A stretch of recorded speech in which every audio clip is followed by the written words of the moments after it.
The emergency bay of Outpost Thalen 9's central clinic reeked of antiseptic and panic. Fluorescent lights buzzed overhead as the automatic doors slammed open and a stretcher barreled through, pushed by a twitchy Varelian orderly who shouted, "Incoming." Severe lacerations, possible puncture wounds, heavy blood loss. Trailing behind, panting and smeared with mud and something darker, was a tall, broad-shouldered man in a torn blue jacket. His right sleeve was soaked red, but he wasn't the one on the stretcher. The thing on the stretcher was a mass of matted fur, muscle, and claws groaning under its breath like a dying furnace. "Don't touch him too rough," he's scared. The man barked. The Varelian orderly recoiled. "That is a Murkellan predator. It has 6 confirmed fatalities in the quadrant.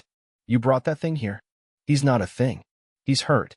And he saved me from getting torn apart by a bone wolf pack," the man snapped. "So yeah, I brought him." A tall, lime-scaled alien in a white lab coat stepped forward, arms folded. "I'm Dr. Cern. I will not treat this creature. It is a classified threat under Interstellar Directive 14K. You're lucky it didn't kill you." The man's name was Connor Odell, a field veterinarian contracted to the terraforming division. He had seen more broken animals, alien and Earth native, than most people saw in a lifetime. He glanced at the blood pooling under the stretcher. "I don't care what your directive says," Connor said. "He's bleeding out. You treat him, or tell me where the supplies are, and I'll do it myself." Dr. Cern's color shifted to a warning hue. "You are not licensed for xenomedicine. I don't need a license to clean a wound and stitch muscle. Just gauze, disinfectant, and a quiet room."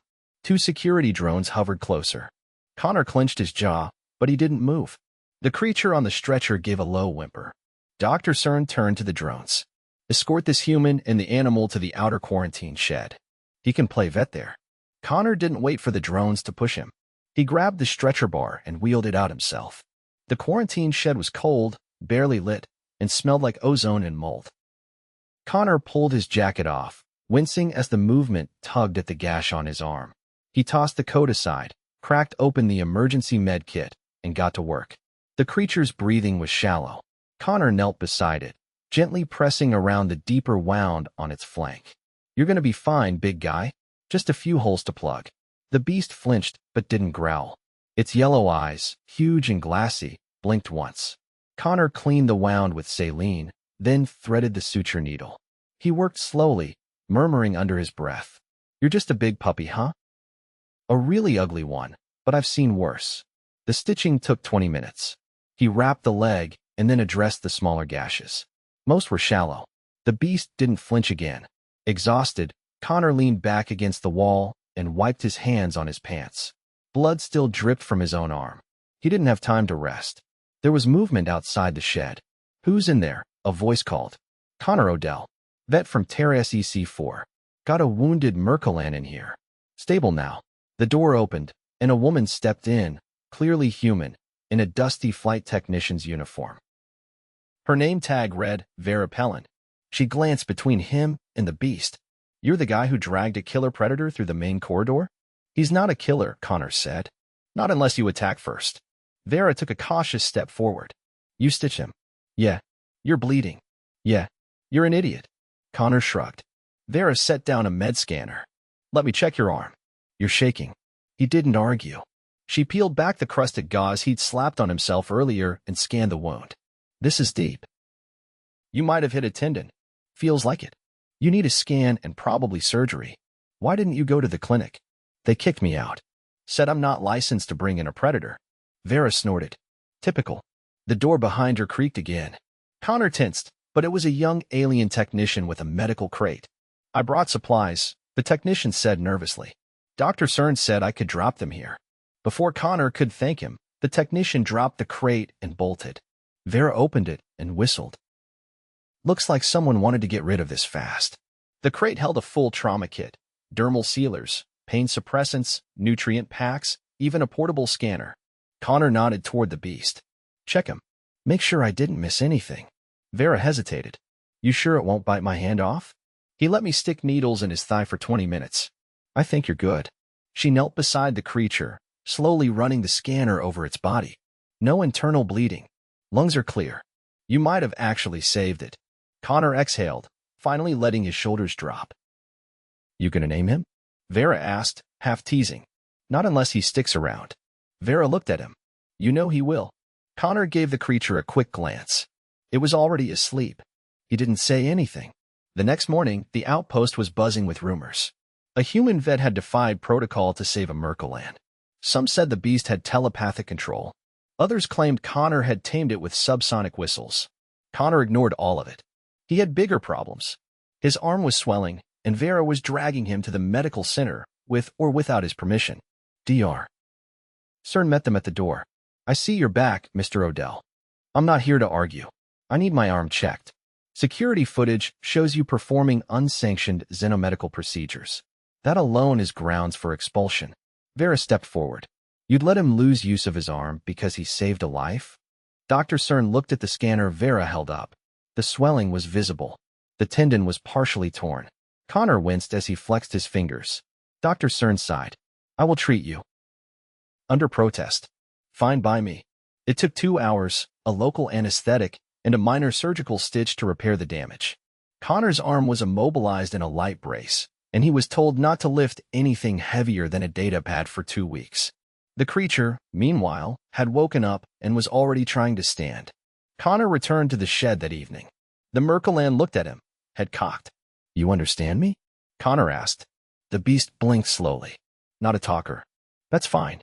He sat beside it, arm in a sling, and dropped a protein bar on the floor.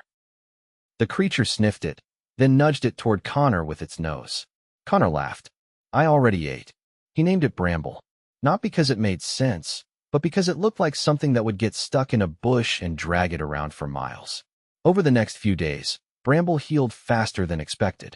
Murkellans, it turned out, had incredible regenerative capabilities if they weren't being hunted. The outpost shifted its tone. A few brave workers came to see the tamed beast. Vera brought fresh bandages and updates from the central hub. Even Dr. Cern, reluctantly, acknowledged that the creature might not be a threat. Connor kept treating Bramble. He adjusted his own brace, took his prescribed meds, and followed the recovery plan. He didn't rush.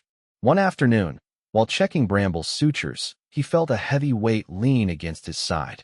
Bramble had curled up next to him, head on his thigh. Connor didn't move. Yeah, he said softly. Just a big puppy. He didn't notice Vera watching from the doorway, a grin tugging at her face. Don't say I told you so, Connor muttered. I won't, she said. But I will remind you that you're still banned from the clinic. Connor chuckled. The next time, I'll bring the patient to your garage. Bramble snorted, as if approving the idea. The quarantine shed rattled under a gust of wind, dust funneling in through the warped seams near the ceiling. Connor sat cross-legged on the floor beside Bramble, his arms still strapped in the support brace, a dull ache thrumming from shoulder to wrist. He held a data pad in his lap, scrolling through habitat records from the southern plains of Murkellon IV, trying to find anything on natural injuries among native fauna that matched Bramble's. Bramble was asleep, his breathing slow but no longer shallow. Several new patches of fur had begun to sprout over the healing wounds, though the largest scar still looked raw. Connor reached out, gently brushing a few dried leaves from the creature's side. Bramble's tail twitched once, then settled. You're lucky you don't have to explain yourself to bureaucrats, Connor muttered. Outside, heavy footsteps squished through the wet gravel. A moment later, the door creaked and a thin figure ducked inside, 2 arms full of mismatched containers. The visitor was tall, with branching ridges down the center of their elongated face and a faint shimmer across their skin and inthigh, judging by the swiveling mandible plates. They set the containers down and straightened slowly. I was told you prefer nutrient packs without citric stabilizers. Connor squinted. Thanks. Not many people bother asking. I'm not most people.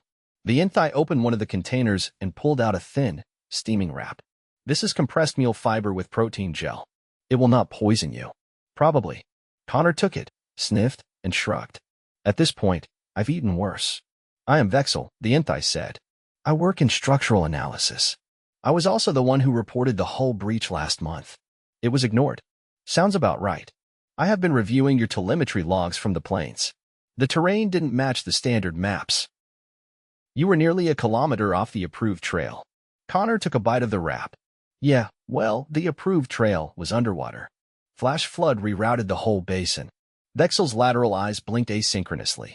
You adjusted your route mid-mission without guidance. There wasn't time to wait for clearance. The rover was sinking. You retrieved the equipment? Had to. It had sealed samples in the containment case. Vexel stepped closer, craning their head to peer down at Bramble. And that is when you encountered this specimen. Connor nodded. He was already injured. Think he got caught in a trap meant for something smaller. There are no sanctioned traps in that sector. Then someone's breaking protocol. Vexel pulled a small scanner from their coat. May I? Connor watched Bramble's ears twitch. If he starts growling, back off. The scanner hummed quietly. Bramble didn't stir. His cell regeneration is unusually fast, Vexel said, but improperly aligned. The tissue around the flank wound is forming in asymmetrical bands. Yeah, I've been massaging the muscle around it twice daily. Keeps the scar tissue flexible. I did not think humans retained tactile therapy knowledge. Connor raised an eyebrow. What else would we use? Incantations? Vexel tilted their head.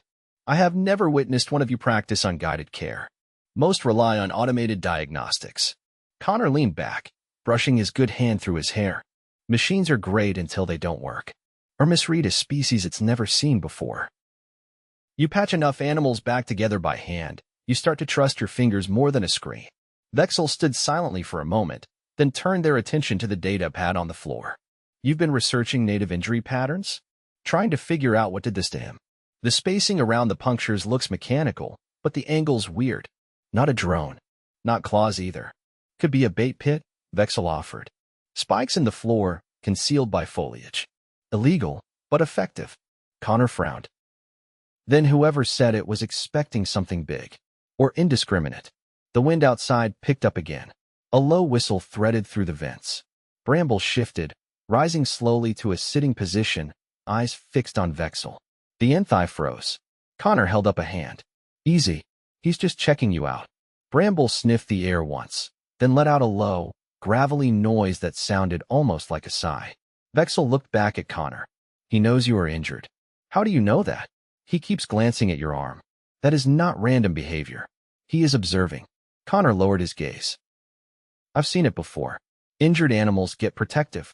Doesn't mean he understands what's wrong. No, Vexel said. But it means he recognizes vulnerability.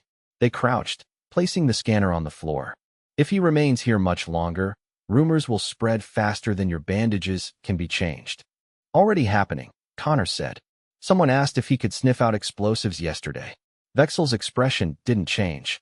That is not entirely irrational. Murkellans are known to detect subsurface mineral shifts. Connor laughed once, then winced as it jostled his shoulder. Great. Now he's a bomb dog. The enthigh rose again. I will bring you a thermal mat. The nights are expected to drop another 3 degrees. Thanks.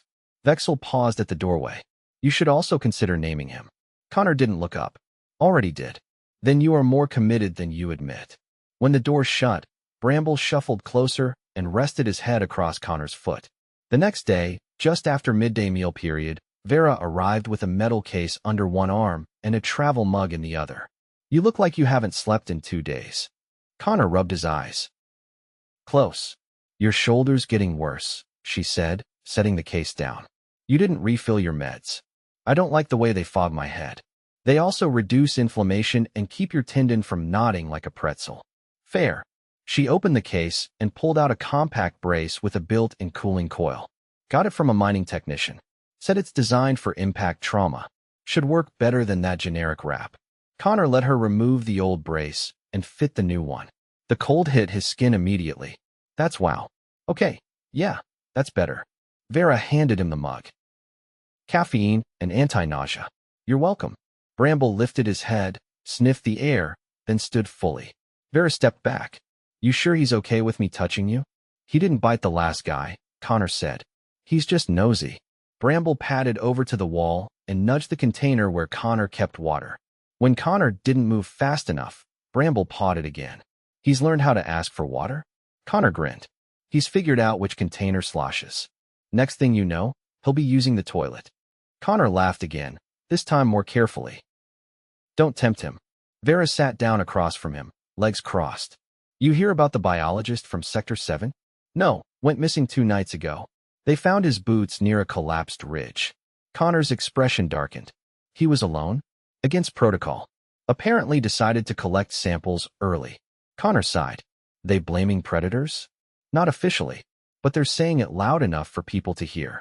Bramble curled up again, his tail thumping softly. If they start using this as an excuse to cull the local wildlife, they'll wipe out half the ecosystem, Connor said. Vera nodded. You want to do something about it? Connor looked over at the data pad. I need more data. If we can prove Bramble's injuries came from a trap, not a fight, it might shift the narrative. You'll need access to the outer grid sensors. I know someone who might help. Vera stood. Then you better move fast, before someone decides to move him out of here permanently. Connor watched her go, then looked down at Bramble. You up for a field trip soon? Bramble didn't move, but his ears perked forward. Connor took it as a yes. The following morning brought a dull drizzle, the kind that clung to skin and equipment alike without bothering to make a proper sound. Connor hunched over a workbench just outside the maintenance dome, adjusting the calibration on a portable spectrometer. His shoulder ached, but the cooler brace Vera had given him helped enough to keep him functional. Bramble sat nearby under a corrugated shelter roof, watching a beetle with exaggerated focus. Vexel approached from the west path, stepping lightly to avoid puddles forming in the uneven terrain. Their outer layer shimmered with moisture, but they didn't seem bothered. You said you needed access to the outer grid logs. They began without greeting. Connor nodded but didn't look up. Specifically, the week leading up to that flood. Want to overlay it with transit patterns to see if anything artificial was moved into the southern basin. I retrieved the logs, Vexel said, setting a data chip on the table. But they're incomplete. Several relays dropped out simultaneously 3 days prior to the event. Connor frowned. Dropped out how? Power disruption. Simultaneous firmware errors. Highly unlikely to be coincidence. He inserted the chip into the reader. The display flickered once, then scrolled through the sector logs. Connor scanned a few entries, zooming in on a data gap where the terrain had shifted. There, he muttered. That's when I was rerouting. The rover's locator signal bounces oddly right here, like it passed through something it shouldn't have. An active field, possibly a cloaking mesh, Vexel offered, or a camouflage structure. Vexel's mandibles twitched. You believe someone installed an illegal trap array and then masked it. Fits the injury profile. Rigid spikes, inconsistent spacing, no drag marks. And Bramble would have been too big for any standard snare. Vexel tilted their head toward the creature. He's recovered faster than expected. Connor stood, rubbing his wrist, still favoring the left leg, but the muscles knitting. He should be able to walk normally within a few days. Would he return to the wild? Connor didn't answer immediately. Bramble was now lying in the mud, tail sweeping lazily with no regard for the grime. Probably not. Not safely. He's used to being watched now. Might even expect it. Vexel glanced skyward, where the cloud cover pulsed faintly with filtered UV. Then he is neither wild nor domestic. Welcome to the middle ground, Connor muttered. Vera appeared around the corner, boots caked with grit and a utility binder tucked under one arm. She handed it to Connor without preamble. Cross-referenced the equipment manifests from the last 6 shipments. Found a discrepancy. Connor flipped the binder open. Missing items? 3 crates listed as native soil purification kits don't match any registered export codes. No serials, no mass readings. Just there. He tapped the page. Could have been cover for trap components. Vexel folded their arms behind their back. Who signed the intake? Supervisor Keldrin, Varys said. He's got clearance to override standard checks. Connor exhaled slowly. Figures. He's been trying to get predator deterrent measures approved for months. Vexel's eyes narrowed. If he deployed those traps independently, he violated both habitat preservation law and interspecies welfare statutes. Connor shut the binder. We can report him. But without hard evidence, it's our word against his. Vera pulled out a small, dented drone casing from her satchel. This was found near the basin. Camera lens intact. Recovered footage? Connor asked. Already decrypted. It shows Bramble stepping into the trap. The mechanism was spring-loaded, and the spikes were coated in synthetic lure compounds. Connor didn't react right away. He just stared at the casing. That's enough for a tribunal. Vexel nodded. I will file the complaint. My department has authority to initiate an inquiry. Vera looked at Bramble. You think he remembers? Connor watched the creature snore softly against the shed wall. He remembers pain. You don't forget that. Later that afternoon, Connor and Vexel entered the administrative wing together. The tribunal panel, comprised of 7 delegates from different species including the senior Enthi adjudicator and a Murkellan ethics officer with a translucent skull ridge, watched Vexel's report in silence. Each angle of the footage was shown twice. The moment Bramble triggered the trap, the room tensed. Several panel members looked away when the spikes retracted slowly, slick with blood. When the footage ended, no one spoke for several seconds. The adjudicator's voice was gravelly and dry. You confirm this was not an authorized containment device? Vexel answered. Confirmed. No registry, no safety kill switch, no beacon. The deployment was deliberate and concealed. Keldrin was brought in under escort. His expression was flat, unreadable. When the footage was replayed, his jaw tightened, but he said nothing. Connor did not look at him. The tribunal returned a unanimous vote violation of interspecies conduct, unauthorized deployment of lethal devices, and obstruction of habitat regulation. Keldrin was stripped of clearance and remanded for transfer to a penal colony for sentence determination. Outside the tribunal chamber, Vera leaned against the railing overlooking the lower docks. Connor joined her, his brace now reduced to a single compression wrap. He's gone, she said. Good. You don't seem relieved. It's not about him. He's just a symptom. Vera handed him a small packet. Got this from the lab. It's a DNA swab from Bramble's wound. Matches one of the lure compounds used in planetary fauna suppression projects. Outdated tech. Then someone's using surplus stock from off-books channels. Not anymore. They stood in silence for a while, the wind carrying the scent of ozone and rust. Back at the shed, Bramble was lounging in the sunbeam that had finally broken through the clouds. His posture was loose, almost feline. A small crowd had gathered nearby, not gawking, but curious. One of the younger alien engineers approached slowly and offered a dried fruit ration. Bramble sniffed it, then delicately took it between his teeth. He didn't eat it, but he didn't drop it either. Connor watched from a distance. You think they'll accept him now? Vera asked. They don't have to. He's not asking. She chuckled. You know, you could probably go back to Terra SEC. They'd take you in a second after this. Connor shook his head. I'm staying. Because of him? Because someone has to be the one who doesn't flinch. Vexel joined them, carrying a small data slate. The Outpost Council has approved new monitoring protocols. No more uninspected shipments. And the wildlife zones are getting proper surveillance. Connor nodded. Good. Maybe now we can focus on recovery. Vexel regarded Bramble, who had now flopped onto his side and was determinedly licking his paw. He appears content. He earned it. They stood together until the sun dipped below the ridge, casting the outpost in amber light. Bramble rolled onto his back, legs in the air, exposing his pink-streaked belly to the sky. Vera raised an eyebrow. Still think he's a predator? Connor grinned, just a little. He's a big puppy. Told you. And Bramble, in his own way, seemed to agree.